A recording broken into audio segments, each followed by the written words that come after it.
Planet Music, the universal store that lost its galaxy.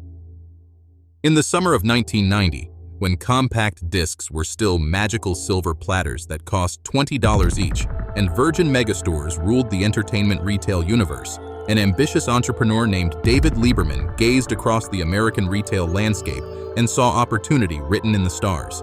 Lieberman, who had previously operated a small chain of record stores called Dapey Records, envisioned something far grander than your typical music shop. He imagined a retail experience so vast, so comprehensive, so utterly immersive, that customers would feel like they'd landed on another world entirely. Thus was born Planet Music, an entertainment superstore concept that promised to be nothing less than the universal destination for music, movies, books, and multimedia experiences. The first Planet Music location opened its doors in Coconut Creek, Florida, sprawling across an astronomical 45,000 square feet of retail space. To put that in perspective, the average record store of the era occupied maybe 3,000 square feet. Planet Music wasn't just selling entertainment, it was selling an experience, complete with listening stations, massive video walls, coffee bars, and interactive displays that made customers feel like they were exploring the cosmos of popular culture. The timing seemed perfect. CD sales were exploding, the home video market was booming, and Americans had an insatiable appetite for entertainment consumption. What could possibly go wrong? Lieberman's vision for Planet Music was nothing if not ambitious. Each store was designed as a multimedia wonderland, featuring over 100,000 music titles, 25,000 videos, 15,000 books, plus an array of electronic accessories, gaming products, and pop culture merchandise. The stores boasted state-of-the-art sound systems, dozens of listening stations where customers could sample entire albums, and massive video walls displaying music videos and movie trailers in an endless loop. The coffee bars weren't afterthoughts, but integral gathering spaces where music lovers could discuss their discoveries over espresso. Interactive computer terminals allowed customers to search the vast inventory, read reviews, and even place special orders for hard-to-find items. The company invested heavily in creating what they called a planetary atmosphere, with futuristic design elements, dramatic lighting, and even specially commissioned ambient music that played throughout the stores. This wasn't retail, it was performance art. The staff, dubbed Planet Guides, were trained not just to ring up sales but to serve as cultural ambassadors, capable of recommending obscure jazz recordings or discussing the nuances of foreign cinema.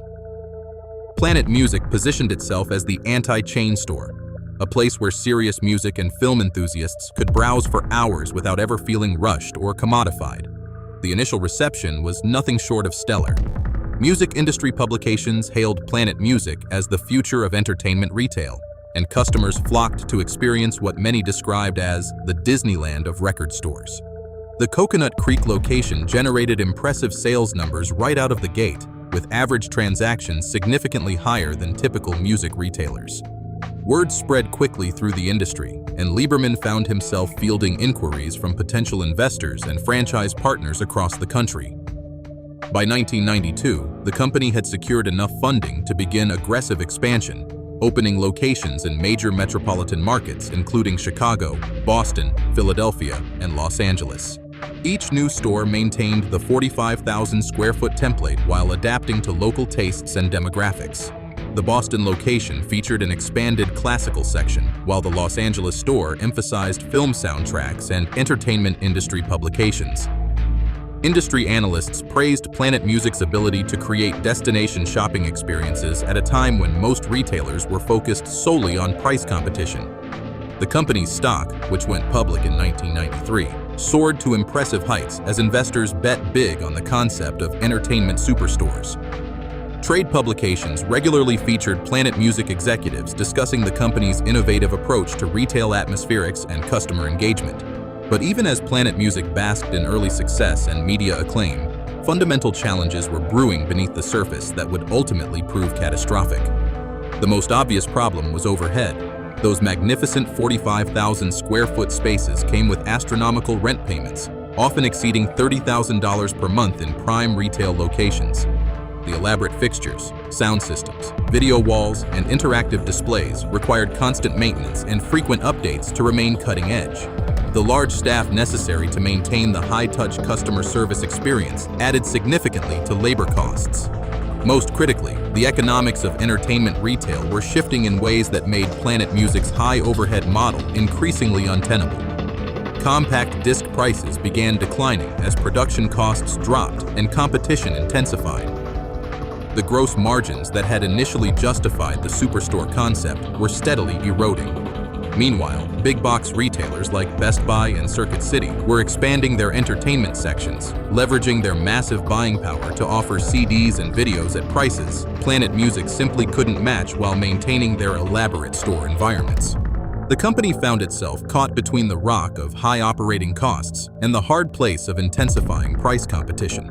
The rise of chain bookstores like Barnes & Noble and Borders presented another existential threat to Planet Music's business model. These retailers were also creating large-format, browsing-friendly environments while expanding their music and video selections. They offered many of the same products as Planet Music, but within the context of a broader retail category that generated higher margins on books. Coffee bars, comfortable seating areas, and knowledgeable staff were becoming standard features at bookstore chains, undermining Planet Music's claim to unique retail innovation. Even more concerning was the emergence of new entertainment distribution channels that bypassed physical retail entirely.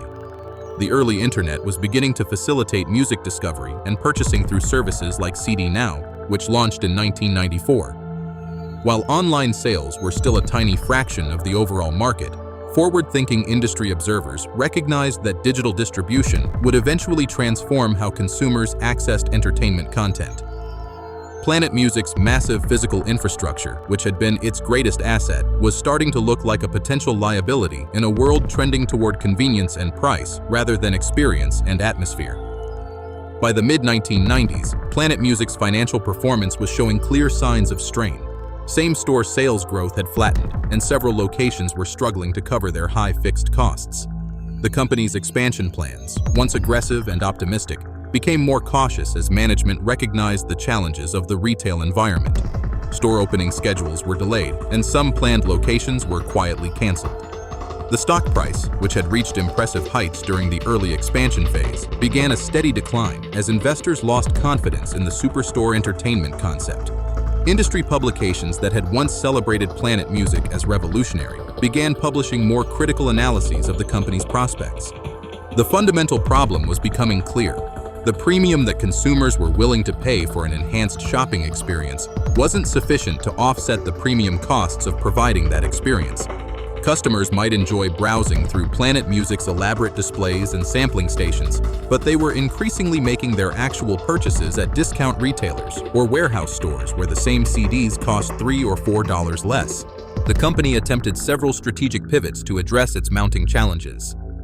Management experimented with reducing store sizes to lower overhead costs while maintaining the core browsing experience.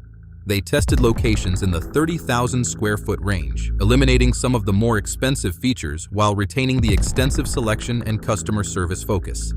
Planet Music also tried expanding into higher margin merchandise categories, adding more electronics accessories, pop culture collectibles, and even musical instruments to the product mix. The coffee bar concept was enhanced in some locations to include light food service, attempting to generate additional revenue streams beyond entertainment products. Some stores experimented with hosting live music performances and author readings to drive foot traffic and create community engagement. The company even tested a smaller format concept called Planet Music Express for secondary markets, featuring 15,000 square feet of retail space with a more focused product selection. These efforts showed occasional promise, but ultimately failed to solve the fundamental economic equation. The entertainment retail market was becoming increasingly commoditized, and consumers were demonstrating that convenience and price mattered more than atmosphere and service. The late 1990s brought accelerating challenges that Planet Music was ultimately unable to overcome. The rise of online retailers like Amazon created new price pressure while offering unprecedented selection and convenience. Amazon's music store launched in 1998 with over 125,000 titles available for immediate shipping, often at prices significantly below traditional retail. The emergence of Napster in 1999 introduced the concept of free digital music distribution, fundamentally challenging the entire premise of physical music retail. Even consumers who continued purchasing legitimate CDs were increasingly price-sensitive, having grown accustomed to the discount pricing available at big-box retailers and online stores. Planet Music's elaborate store environments, once seen as differentiating assets, now seemed like expensive anachronisms. The company's attempts to compete on price inevitably squeezed already thin margins, while maintaining premium pricing drove customers to lower-cost alternatives. Store closures began in earnest around 1999, starting with the least profitable locations, but eventually spreading to markets that had once been considered successful. Employee layoffs followed, eliminating many of the knowledgeable staff members who had been central to the Planet Music experience. The final years of Planet Music were marked by increasingly desperate attempts to salvage the concept through partnerships, acquisitions, and radical restructuring. The company explored merger opportunities with other struggling entertainment retailers, hoping to achieve economies of scale that might offset the structural challenges facing the industry. Management considered franchising the Planet Music concept to local operators who might be able to manage costs more effectively. Some locations experimented with becoming primarily video rental stores with music as a secondary offering, attempting to capitalize on the still-growing home video market. The company even tested internet cafe concepts, adding computer terminals and charging hourly fees for online access, hoping to generate revenue from the same digital technologies that were undermining their core business. These initiatives occasionally showed promise at individual locations, but never achieved the scale necessary to transform the overall business model. The fundamental problem remained unchanged. Planet Music's cost structure was simply incompatible with the realities of entertainment retail in an increasingly digital world. Planet Music officially ceased operations in 2001, closing its remaining locations and liquidating inventory and going out of business sales that drew crowds of bargain hunters looking for deeply discounted CDs and DVDs. The company's demise coincided with broader upheaval in the entertainment retail industry, as traditional music stores across the country struggled with declining sales and changing consumer behavior. Tower Records, once the undisputed king of music retail, would follow Planet Music into bankruptcy just a few years later. The rise of iPods, iTunes, and eventually streaming services would eventually make physical music retail almost entirely obsolete, vindicating Planet Music's early recognition that the future of entertainment consumption would be radically different from the past. In retrospect, Planet Music's failure wasn't due to poor execution or bad management, but rather to fundamental misreading of long-term industry trends. The company bet heavily on the idea that consumers would continue to value elaborate physical retail experiences even as technology was making such experiences unnecessary. They assumed that the social and cultural aspects of music discovery would remain rooted in physical spaces rather than migrating to online communities and digital platforms. Most critically, they underestimated how quickly price would become the dominant factor in consumer decision-making once the novelty of superstore shopping wore off. Planet Music created a retail experience that was genuinely innovative and appealing, but in a market that was rapidly evolving beyond the need for such experiences. Their galaxy collapsed, not because they failed to reach for the stars, but because they built their rocket ship just as the entire universe was changing its fundamental laws of physics.